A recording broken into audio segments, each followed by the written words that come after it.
over here. So see, this is the sagittal section. This is in fact the mid sagittal section of head and neck. Okay, where you need to mark few things which are asked as spotting or as the window. So this part we have already seen. They tell the parapetid region, the parapetid triangle, and all the anterior triangle. So what you get here, see, over here that is better. See, this is the nasal cavity. This is nasal cavity. So what I am showing nasal cavity, you can find the external contour of nose here. So this is nasal cavity.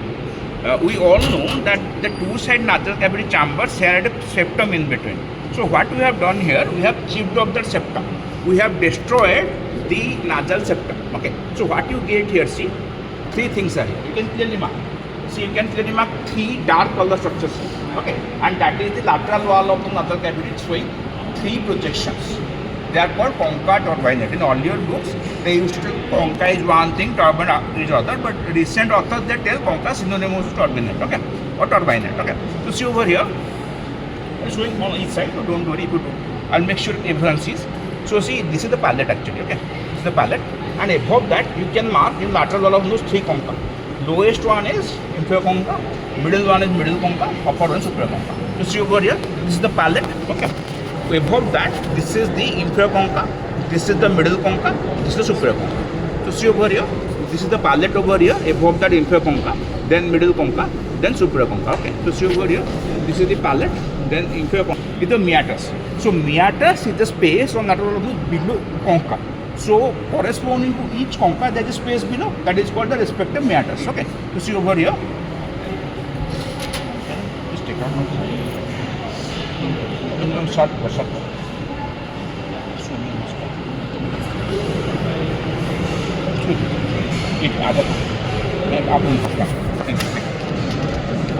So see, now the space below each concha is called the corresponding meatus. So if this is inferior concha, below that inferior meatus. If this is middle concha, below that middle meatus. If this is superior concha, below that superior meatus. Okay. So see, this is inferior concha, so below that inferior meatus. This is middle concha, so below that middle meatus. This is superior concha, below that superior meatus. Okay. This is over here. This is inferior concha, below that inferior meatus. This is middle concha, below that middle meatus. Superior concha, below that superior meatus. Okay. So this is exam. They probe each of the meatus. So the first question is identify the probe structure, that is the corresponding meatus, what they have probed, and the side question is what opens into it.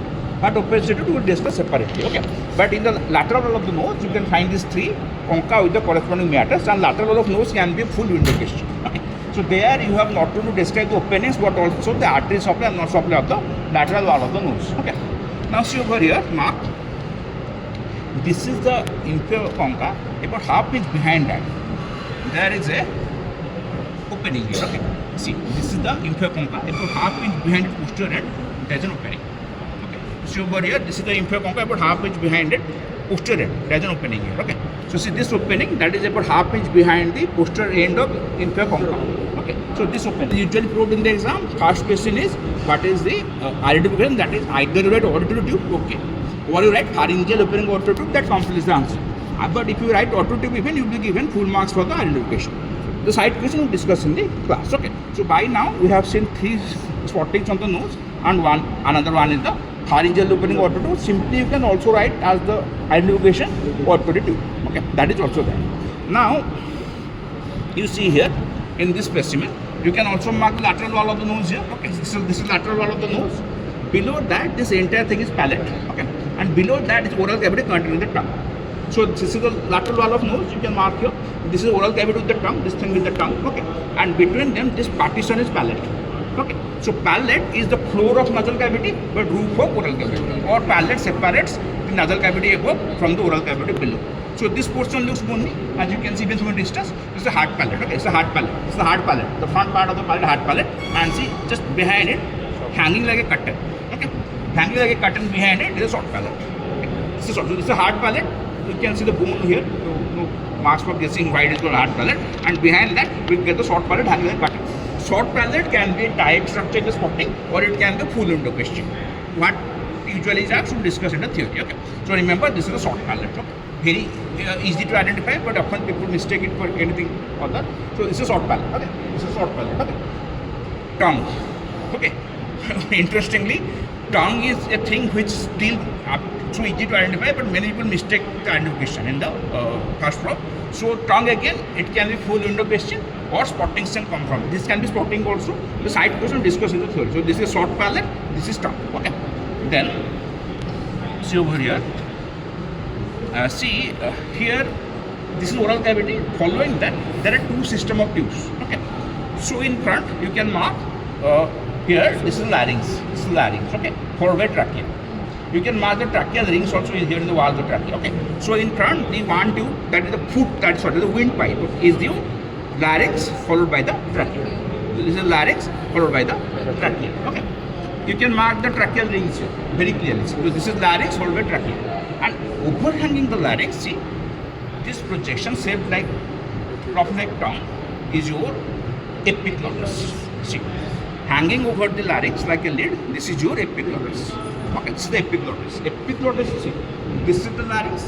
For the trachea, you can mark the wall of the trachea with the rings. Okay, so overhanging the larynx, this is the epiglottis. Okay, this is the epiglottis. Very commonly tried in the exam as a spotting. And the invariable side question is, what is its nature? By nature, it is elastic cartilage. Remember, E for E, epiglottis by nature is elastic cartilage. Okay, so this is a very commonly tried spotting. Then you need to know about this two tubes I was talking. So let us first go to the pharynx. See over here. The pharynx, you must be knowing by three divisions. Upper division nasopharynx, then oropharynx, then laryngopharynx. Okay. See, this is nasal cavity. So behind that, this is the nasopharynx. Okay. This is oral cavity with the tongue. Behind that, oropharynx. This is larynx. Behind that, laryngopharynx. So see over here. This is nasal cavity. So behind nasal cavity, this part of pharynx is called nasopharynx.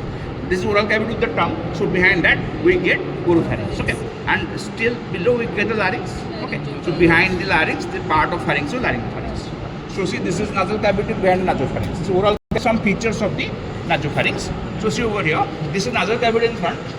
This is the nasopharynx behind. So this communication between the nasal cavity and nasopharynx is called choana, or posterior nails, or posterior nostrils. Okay, better call it choana. Did you remember? Okay. So see, what is the choana? See, this is the choana what I am pointing. That is the communication between the nasal cavity in front and nasopharynx behind. So see, this portion is the choana, that the communication between nasal cavity in front and nasopharynx behind. This is nasal cavity, this is nasopharynx, between them the communication is choana. This is the communication of choana. Okay. Now we have seen this pharyngeal opening water tube, that is actually in the lateral wall of nasopharynx. Okay. So see what I am probing here. See, this is the pharyngeal opening of the auditory tube in the lateral wall of nasopharynx, just half inch behind the posterior extreme of the inferior concha. See, this is the pharyngeal opening water tube which I have probed, that is the lateral wall of nasopharynx, and that is half inch behind the posterior end of inferior concha. Okay. See what I proved here, that is the lateral wall of nasopharynx. This is the pharyngeal opening water tube, half inch behind the posterior extreme of the inferior concha. Okay. So see over here, what I have proved is in lateral wall of nasopharynx, and that we have already seen. Okay. That the pharyngeal opening water tube, simply water tube also, and that you can find is just half inch behind the posterior extreme of the inferior concha. Okay. You saw it. So see over here, this what I probed with the forceps is the pharyngeal opening water tube, and that is the feature of the lateral wall of the nasopharynx. Okay. Now you see over here, see clearly everyone. So this was the pharyngeal opening. Behind that, adding that, that's the elevation, that's the tubal elevation. See, this is the nasopharynx behind, above and behind that, posterior superior. This is your tubal elevation. Okay.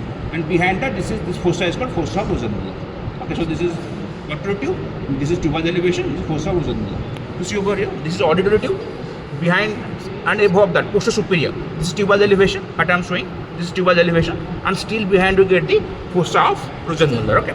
So see over here, this is the pharyngeal opening water tube, posterior superior to that, guarding that. This is tubal elevation. Behind tubal elevation, this fossa is called fossa of rosenmuller. Okay. So see, this is lateral wall of nasopharynx, where you get the pharyngeal opening water. Lateral wall of the nasopharynx, what you need for practical, these three features. Okay. Then see what I am pointing with my forceps, with the roof of nasopharynx. See, okay. See, this is the roof of nasopharynx that I am pointing with my forceps. Okay. See, this is the roof of the nasopharynx that I am pointing with my forceps. Here is the place for the nasopharyngeal tonsil. This is the place for the nasopharyngeal tonsil. This is the place for nasopharyngeal tonsil, the roof of nasopharynx. Okay. That is roughly at the base of skull. Okay. Now what happens? See, the tubal elevation is supposed to overlay the tubal tonsil. You have seen the tubal elevation? That is supposed to overlay the tubal tonsil. Okay. Now, this much you need to know about the nasopharynx. Now see over here. This is nasopharynx above, oropharynx below. So the communication between the two. See, this is the communication between nasopharynx above and oropharynx below. Okay, that is called pharyngeal isthmus. So where I put the force with the communication between the nasopharynx above and oropharynx below. So that is called your pharyngeal isthmus. That is called pharyngeal isthmus. So pharyngeal isthmus is the connection between nasopharynx above and oropharynx below. Okay. Now you see over here in the oropharynx. See the communication of the oropharynx with the oral cavity. Okay. See, this is the oropharynx behind. This is the oral cavity in front. In between them, this communication. See, this is the communication between the oral cavity in front and oropharynx behind. This communication is between the oral cavity in front and oropharynx behind. This communication is called oropharyngeal isthmus. Okay, so oropharyngeal isthmus, where put the force is the communication between the oral cavity in front and the oropharynx behind. So learn to differentiate between these two isthmus. What is pharyngeal isthmus? What is oropharyngeal isthmus? These two are totally different. These two are totally different. Okay. Now, how do you see? I'll be showing in batches again. See, in the lateral wall of the oropharynx, what you find? See, there is a fold here. Okay. That is between palate and the tongue. So it is called palatoglossal fold. See, this fold is between palate and tongue. So where that is the palatoglossal fold. Now there is another fold over here. See, this fold. That is between the palate and the pharynx. So this is called palatopharyngeal fold. In between the two folds, you can find a mass. This is palatine tonsil, or simply what we call it tonsil. Okay, so see, this is palatoglossal fold in front. This is palatopharyngeal fold behind, and in between the two, you get the palatine tonsil. Okay, so see over here. This is the fold between the palate and tongue below. So this is palatoglossal fold. This is the fold between the palate and the pharynx. We call palatopharyngeal fold. In between the two, we get the palatine tonsil. Okay. Okay. So see over here. This is the palatoglossal fold, so called because between the palate and the tongue. So it's the palatoglossal fold. You can find another fold over here. Okay. And over here you can find another fold that is between the palate and pharynx. That is palatopharyngeal fold. And in between the two, this mass is the palatine tonsil. Okay. This palatine tonsil, the exact location is lateral wall of the oropharynx. Okay. Now we need to appreciate the laryngopharynx. So before that, let us to have an idea what is this larynx made up of. See, the larynx is made up of 9 cartilages. 3 are paired, 3 are unpaired. So together 9, and they are held together by different muscles, mucous membrane and other connective tissue like ligaments. Okay. So what are the 3 unpaired cartilages? They are epiglottis, thyroid, cricoid. You have already seen the epiglottis over here. Okay, see, this is the epiglottis. That is one of the cartilages of the unpaired cartilages of the larynx. Okay, and you can see it overhangs the larynx. Okay.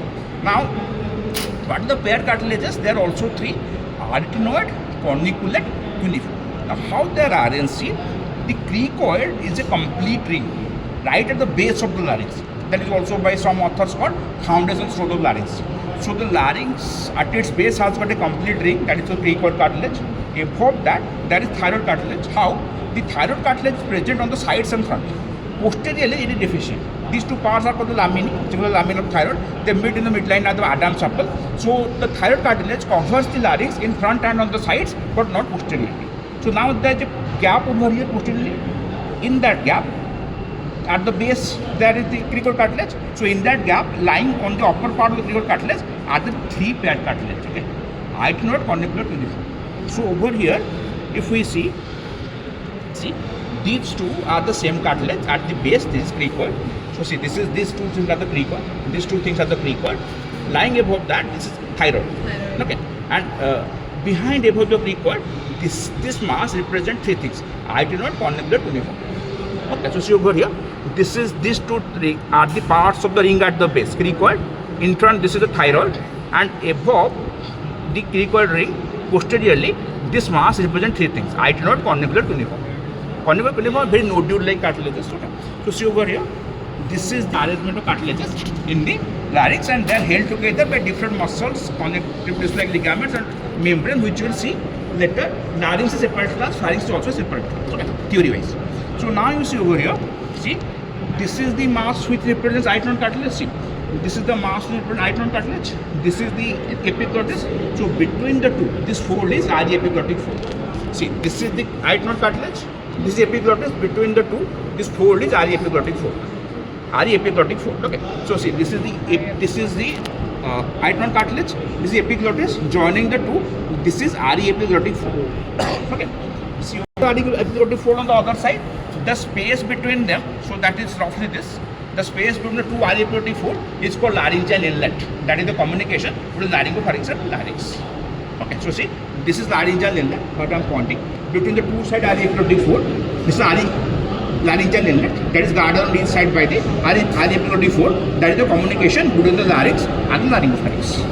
Okay, got it? Everyone. So this much we need to know now in theory. Sorry, in practical, in demonstration.